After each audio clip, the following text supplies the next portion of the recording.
Salut à tous et bon retour aujourd'hui pour un petit focus sur un personnage de Stranger Things, et pas des moindres puisque après Max et Alexei on va parler de Steve, et je peux dire que c'est un peu un de mes chouchous, donc vous l'avez compris, cette vidéo ne sera absolument pas objective. Ici je vous propose déjà de revenir sur son évolution au travers des 3 premières saisons, puis dans un deuxième temps on va parler un peu de son avenir dans la suite, dans la saison 4, savoir si Steve est un personnage qui pourrait être menacé ou si justement c'est un personnage qui ne risque absolument rien. Certains parlent même de son immunité. Et ben nous, on va voir ça.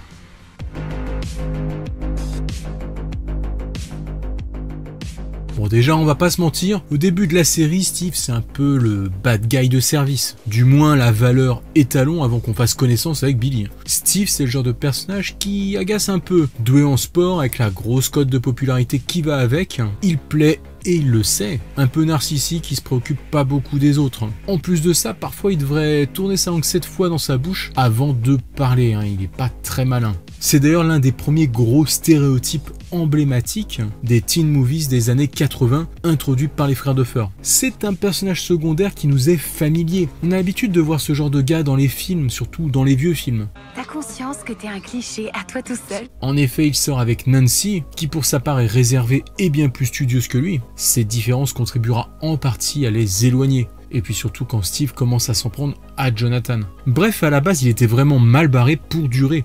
D'ailleurs, dans le script de base, son personnage devait disparaître dans la première saison. Et c'est finalement la performance de Joe Keery à rendre son personnage sympathique qui finira par convaincre les showrunners de creuser davantage le personnage et de lui donner un peu plus de profondeur.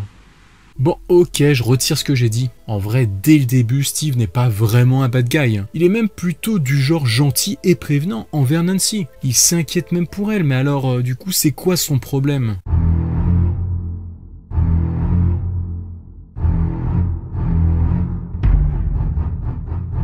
En effet, à y regarder de plus près, je pense que le problème vient de ses fréquentations, notamment avec ce serpent à 2 têtes là. Ils sont souvent autour de lui dans les scènes pour envenimer la situation, même si Steve s'énerve et que ça peut être justifié par rapport à Jonathan, car après tout il a des photos de Nancy dénudée, et après Steve il le retrouve dans la chambre de Nancy quand même.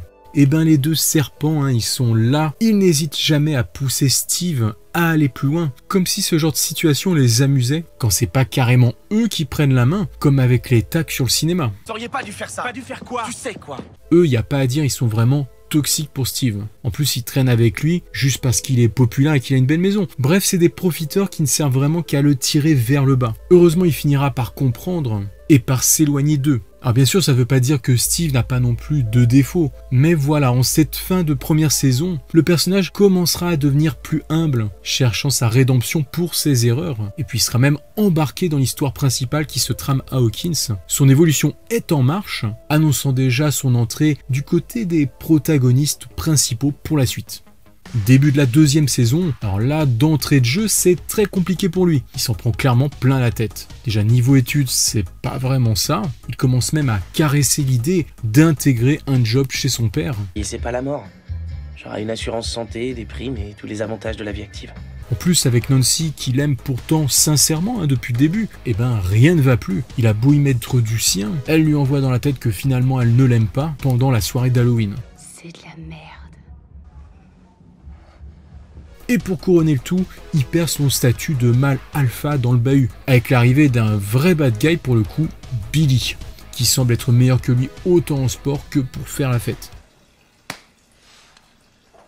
Je te laisse les boudins si tu veux. Tiens bah d'ailleurs, Billy récupère même le serpent de Tommy là. Et tous ces événements vont pousser Steve plus franchement dans l'aventure des choses étranges de Hawkins. Cette fois, il va rapidement faire partie de l'intrigue. Embarqué d'abord par Dustin, il rejoindra le reste de la bande. Il endosse alors le rôle d'une sorte de nounou, comme on aime bien dire. Ce qui est plutôt amusant quand on pense qu'il n'est pas forcément plus mature et responsable que les jeunes de la bande qu'il chaperonne, et qui sont d'ailleurs bien plus malins que lui. Mais il sort clairement de cette zone grise pour basculer du côté des protagonistes. En fait, même si Billy tente à maintes reprises de le provoquer, Steve n'est déjà plus dans cette logique. Il fait maintenant partie de ces personnages qui enquêtent et tentent de percer des mystères. Et il aura un rôle protecteur pour la bande en étant mis en avant avec ses moments de bravoure. Allez, viens mon grand. C'est aussi un personnage amusant. C'est un beau gosse à la chevelure irrésistible, hein, selon ses dires. Le grand mystère de ce personnage, ça reste quand même sa famille, qu'on ne voit pas, hein, notamment son père, dont il parle souvent, et dont l'ombre stricte semble planer au-dessus de lui. Tu comprends pas, mon père est un vrai connard. Bref, si Steve éveillait déjà l'intérêt lors de la première saison, il devient dès lors un personnage avec un fort capital sympathie. Sur moi, ça a marché. Pendant l'été 1985 de la saison 3, Steve a bien changé. Il a accepté sa rupture avec Nancy, qui est maintenant officiellement avec Jonathan. Il a aussi perdu ses super pouvoirs de star du lycée, devenant un simple vendeur de glace pour l'été. Ouais, jeune fille, je ne vous avais pas vu arriver. En vue d'une petite balade sur cet océan de saveurs avec moi, je serai votre capitaine. Mais c'est pour ça qu'on l'aime bien. Il continue à se la jouer cool et à ne pas se prendre la tête, ressemblant presque parfois dans ses attitudes un peu débiles à une sorte de Homer Simpson. Ah ouais, tu crois?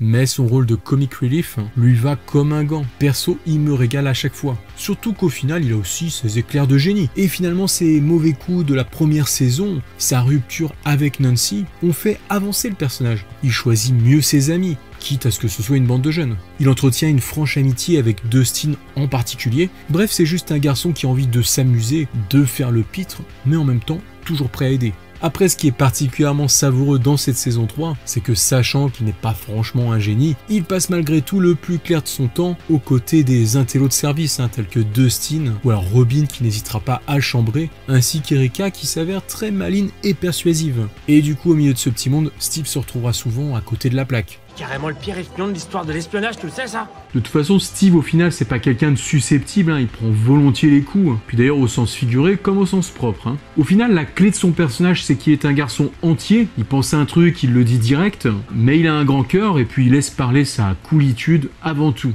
Moi je suis sûr que ça existe. Et en définitive, est-ce que c'est pas ça qui nous le rend particulièrement attachant aujourd'hui ?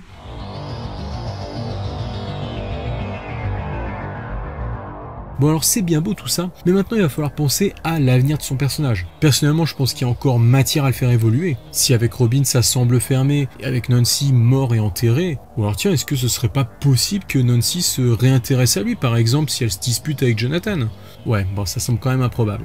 Mais Steve était quand même très attaché à elle lors des 2 premières saisons, et un petit soubresaut comme ça de cette relation, peut-être que c'est encore possible. Sinon bien sûr on pourrait très bien penser à un nouveau personnage féminin, pourquoi pas. Mais bon, ça reste encore une surprise. Bon après, est-ce que c'est ce que les showrunners ont envie de nous montrer en priorité pour la suite? Ça risquerait plutôt de se tourner vers l'action. Déjà, le premier risque, ce serait qu'il repasse en second plan pour la suite. Car maintenant que les Byers et Eleven sont partis, l'histoire pourrait être plus centrée autour d'eux, puis des personnages directement proches d'Eleven, à savoir Mike, Dustin et Lucas, qui eux restent à Hawkins pour l'instant. Steve, au final, il n'a qu'un lien secondaire avec ce noyau du groupe. Alors est-ce que Steve ne risque pas de voir son rôle amoindri? Bon ok, de toute façon personne n'a envie de ça, parce qu'après tout, Steve, c'est un des personnages les plus cool du show. Il a su se faire sa place, et puis même quand il s'éloigne de l'intrigue, comme dans la saison 3 quand il devient glacier, c'est l'intrigue qui le rattrape, j'ai envie de dire.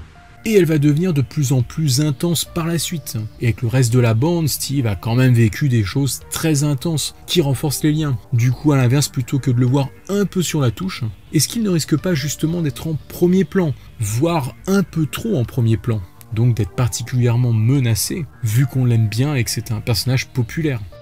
Et je dis pas ça au hasard, parce que s'il a réussi à s'en sortir jusque-là, il y en a sur le net qui le verraient bien devenir la grande victime de la saison 4. Finalement, je crois que je préfère quand on disait qu'il serait un peu en retrait. Ouais. En effet, on l'a vu à chaque saison, Steve est le personnage qui se fait bien amocher. On dirait que c'est une sorte de tête à claque des scénaristes.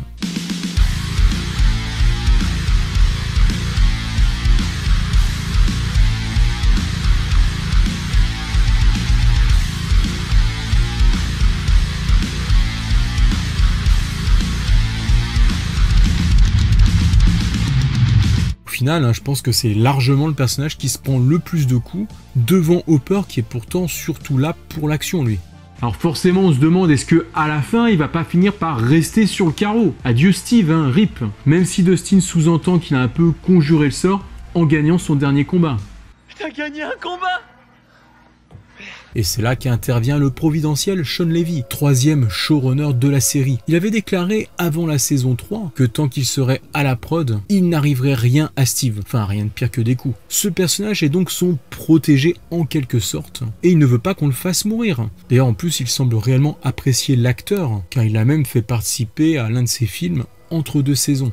Alors c'est bien beau, mais est-ce que cette sorte d'immunité du showrunner va tenir jusqu'à la fin de la série? Ça je sais pas trop, parce que même si Shawn Levy il produit et réalise des épisodes, bah sa parole elle doit quand même pas valoir une immunité des frères Duffer. Mais alors du coup, pourquoi Shawn Levy s'est-il autant avancé? Est-ce que c'était des paroles en l'air, ou alors est-ce qu'il savait justement quelque chose par rapport à son avenir dans la série? Vu que dans le cercle fermé des showrunners, on sait déjà la fin, les frères Duffer l'ont dit et on peut aisément supposer que Shawn Levy est dans la confidence. Est-ce que justement Steve aurait une destinée qui ferait qu'il pourrait pas mourir de sitôt? Ce serait ça le message?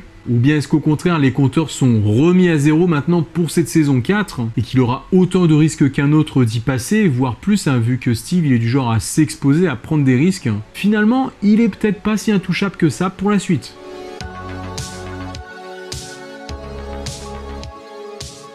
Concrètement, si on se base sur ce que l'on sait aujourd'hui, Steve est rentré dans la vie active, car il a été refusé dans toutes les facs qu'il avait tenté. Alors est-ce qu'il retentera sa chance? En tout cas, maintenant il va probablement travailler dans le vidéoclub de la ville. Peut-être que c'était juste pour la fin de l'été, pour conclure cette saison 3 là-dessus, mais peut-être aussi que ça pourrait être son point de départ pour la prochaine saison. Il y a fort à parier qu'on retrouvera Robin à ses côtés, et que ça risque encore de se chambrer pas mal entre les deux. Idem avec Dustin. Leur duo est bien trop bon pour ne pas se prolonger. Surtout que maintenant, entre les deux, c'est à la vie à la mort.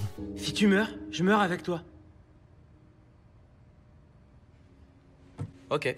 Enfin, peut-être qu'on finira par voir ses parents, car son point de chute, ça pourrait être aussi un job avec son père. Quoi qu'il en soit, il se retrouvera sûrement mêlé à l'action, avec encore des histoires de Russes et de créatures terrifiantes. Voilà, en tout cas, ce qui est sûr, c'est que Steve va continuer à nous amuser avec ses péripéties. Le beau gosse, parfois un peu maladroit, parfois un peu à côté de la plaque, mais toujours prêt à venir en aide. Maintenant, c'est à vous de me donner votre avis à propos de Steve dans les commentaires. Est-ce que vous aimez ce personnage ou pas? Comment vous l'imaginez pour la suite? Moi, je vous laisse là-dessus. Prenez soin de vous et de vos proches. Ciao les amis.